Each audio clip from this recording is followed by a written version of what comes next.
Tere tulemast kuulama podcasti Müüdid ja muinasjutud.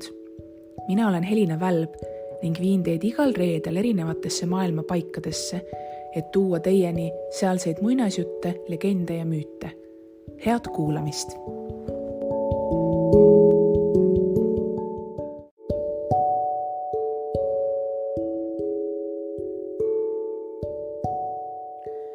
Täna jutustan sulle inuiti muinasjutu Sedna 10 sõrme ja natukene räägin sulle võib-olla üldse inuitide taustast, kuna tegu on sellise üldise rühmitava terminiga, kuhu siis kuulub terve hulk rahvaid ja hõime, kelle põhiline asuala jääb Põhja-Ameerikas, siis Kanada, Alaska ja tegelikult siis ka Gröönimaa saarele. Ja inuit kui nimi või termin või nimetus pärineb gröönikeelsest sõnast ja tegelikult see tähendabki inimest. Ja mõnda aega oli hästi populaarne kasutada sõna Eskimo. Selle sõna selline algupära on teadmata ja tegelikult tänapäeval seda võetakse solvanguna, sellepärast et ta paneb justkui kõik need erinevad rahvad, erinevad kultuurigrupid, kes siis seal nii-öelda ka Siberi Venemaa põhjaaladel, Põhja-Ameerika põhjaaladel elavad ühte potti. Ja seetõttu ei soovitata sõna Eskimo kasutada, kuna see tekitab sellist paksu verd inimeste vahel. Kui rääkida Eskimot kui sõna kasutatakse eelkõige keeleteaduses, seal sellel ei ole sellist solvavat tähendust, sellepärast et ta märgistab siis neid keelkondi, näiteks Eskimo aleudi keeled on selline keelkond, kuhu kuulub vähemalt 10 keelt ja see on nagu soome-ugri keelkonnad, eks ole, ja ühesõnaga ta on lihtsalt selline katustermin. Aga tänapäeval Eskimot peetakse solvavaks sõnaks ja tegelikult inuit kui selline võib olla lausa termin, mida saabki väga paljude Põhja-Ameerika põlisrahvaste kohta kasutada. Ja arvatakse, et siis 2016. aasta uuringu tulemusel arvatakse, et Kanadas elab umbes 65 000 inuiti ja nemad kõnelevadki täitsa sellist asja nagu inuiti keel, ehk see on selline ida-eskimo keelkond, siis kuhu kuuluvad Eskimo aleudi keelkonna Eskimo haru keelerühm, ehk siis seal on gröönikeel, inuktituti keel ja injupiaki keeled. Ja inuitid on elanud Põhja-Ameerika rannikul, nad on peamiselt tegelenud mereimetajate püüdmisega ja siis kütivad ka maismaal neid loomi, kes parasjagu seal läheduses elavad küllaltki väikeste kogukondadena ja mis küllaltki väikeste kogukondadena, mis tegelikult on kultuuriliselt küllaltki erinevad, kuna looduslikud tingimused on seda kultuurilist erisust kujundanud.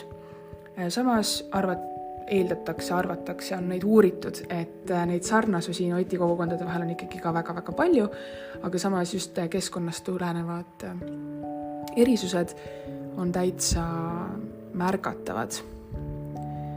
Ja inuitide kohta võib-olla natukene räägin nende taustast, et kus nad on tulnud ja milline see nende elu nii-öelda välja näeb. Arvatakse, et nad olevat viimased pärismaalased, kes Põhja-Ameerikasse saabusid, kuna lõunas oli maa asutatud teiste indiaanlaste poolt, jäid inuitid pidama Arktikasse, kus ei olnud ühelgi teisel kogukonnal õnnestunud ekstreemse kliima tõttu pidama jääda. Ja tegelikult see ongi üsna erakordne, kuidas need inimesed on suutnud nendes karmides tingimustes kohaneda. Ja arvatakse, et siis üks põhjus on tegelikult olnudki nende riietus.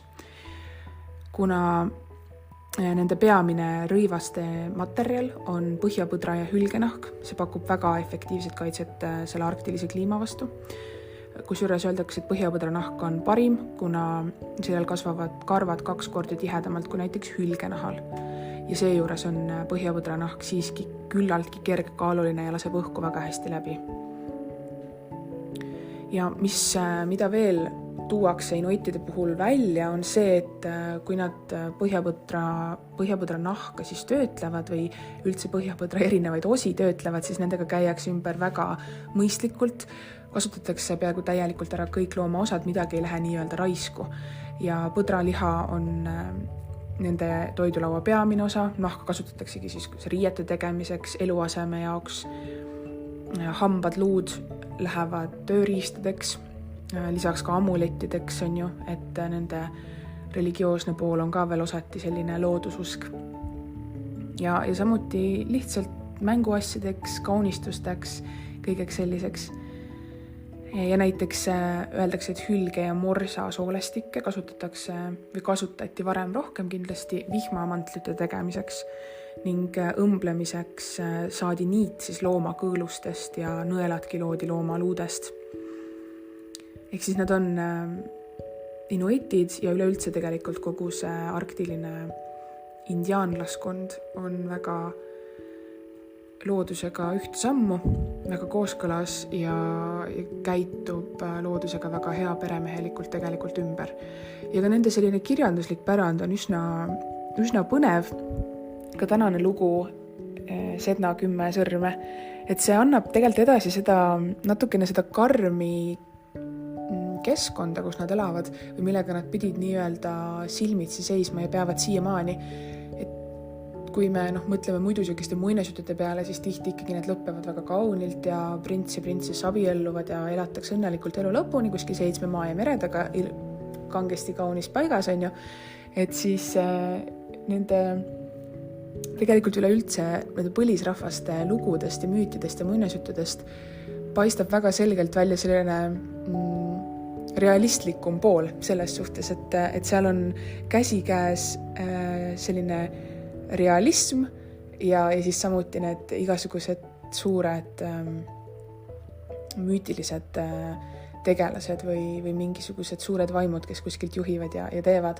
Et ka siin loos ei lõppe kahjuks lugu kõige ilusamate nootidega, aga minu jaoks hästi peegeldab edasi seda, kust keskkonnast need inimesed on tulnud, kus nad elavad ja kuidas keskkond mõjutab tegelikult seda, mida me usume, kuidas me käitume ja kõik nii edasi. Igatahes, kohe kuuled inuiti muinasjuttu Sedna 10 sõrme. Ilmselt, ma arvan, et päris paljude kuulajate jaoks on see ilmselt uus muinasjutt. Nii et mõnusat kuulamist ja kohtume juba õige pea.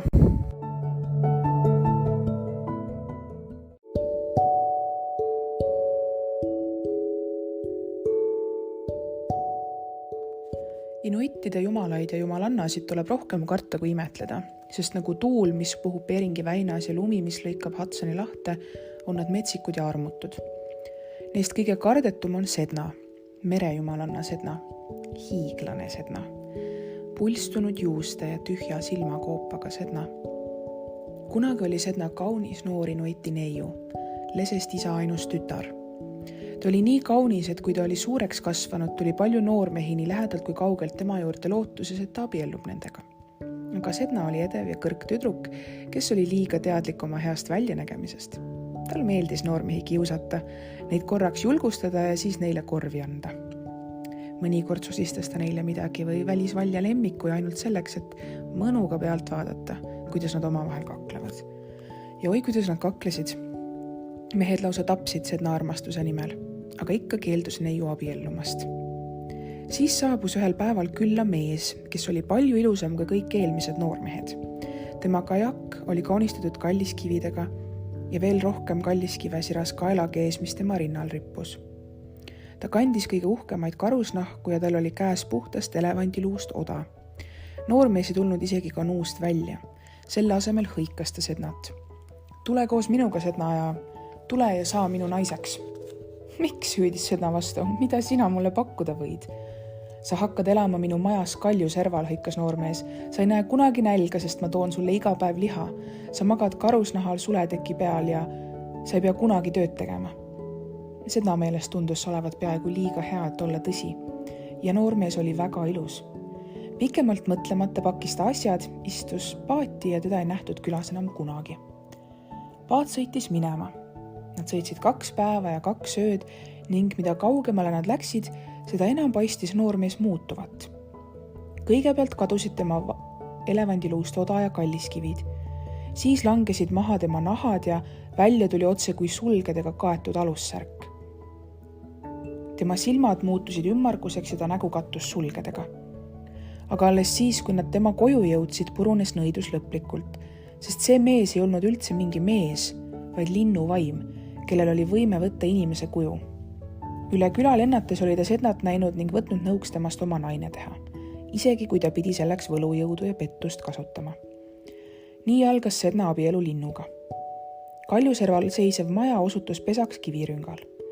Liha, mida lind tal oli lubanud, polnud midagi muud kui värskelt püütud kajakad ja kaljukajakad. Suletekk oli linnu enda tiib ning kuigi vastas tõele, et ei pidanud üldse tööd tegema, ei saanud ta ka midagi muud teha kui halada ja nutta ja kibedalt needa seda päeva, mil ta külast lahkus.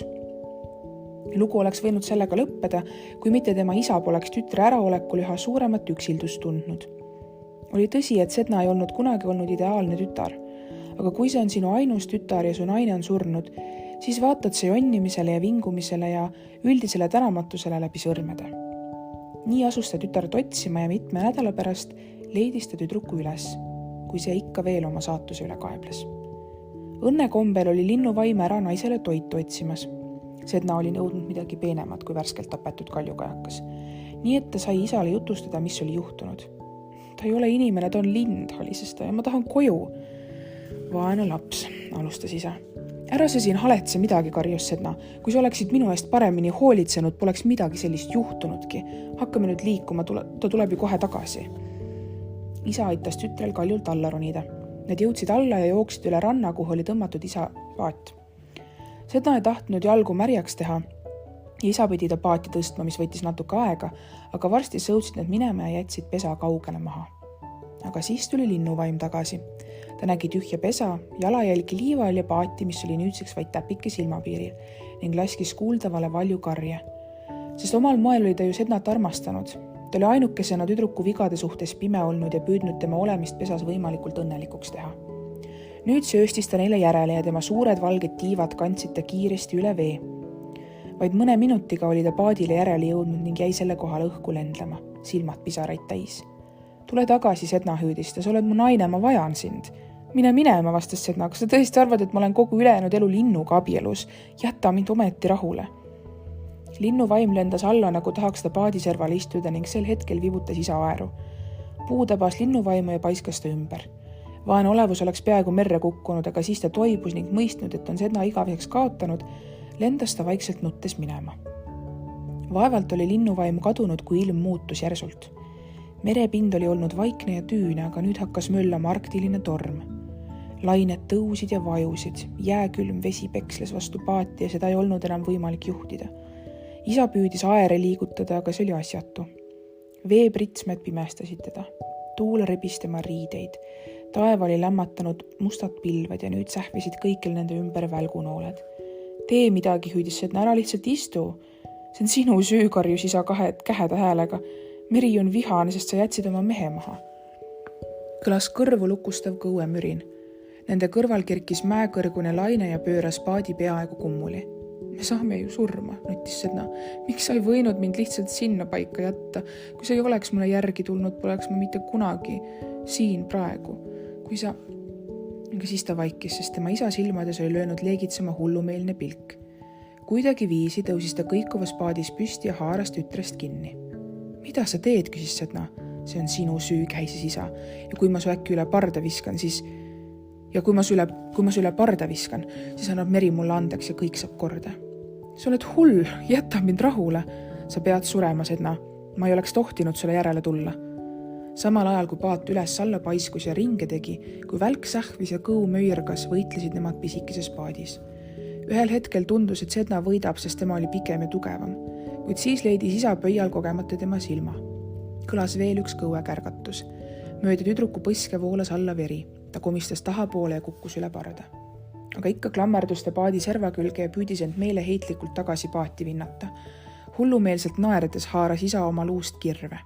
Kui tuul tema ümber ulus, tõstis ta selle kõrgele pea kohale ja langetas siis suure jõuga. Hoop raius maha Sedna 5 sõrme. Sedna kriiskas. Sõrmed kukkusid mäslevasse merre ja muutusid hüljesteks. Ta isa lõi uuesti kirvega, Sedna kriiskas jällegi uuesti. Tema teise käe 5 sõrme kukkusid küljest ja muutusid vaaladeks. Sedna kadus vette. Torm vaibus ja meri muutus tüüneks. Suutmata kaugele minna, pööras isa paadi kalda poole ja pani kivisel rannaribal telgi püsti. Ta teadis, et oli sooritanud kuriteo, kuid ta oli liiga väsinud ja liiga õnnelik elus olemise üle. Ta jäi kohe sügavalt magama. Sel ööl oli erakordselt suur tõus. Vesi tungis kaugemale kui kunagi varem ja kui kunagi hiljem. Vesi tungis tegelikult lausa nii kaugele, et vana mees uppus une pealt. Ja kui lained üksteise järel rannale loksusid, võis peaaegu kujutleda, et nende hääles kõlas naer.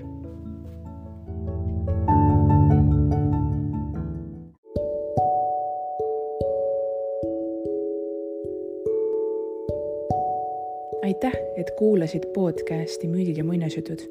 Kohtume juba järgmisel reedel. Kuulmiseni!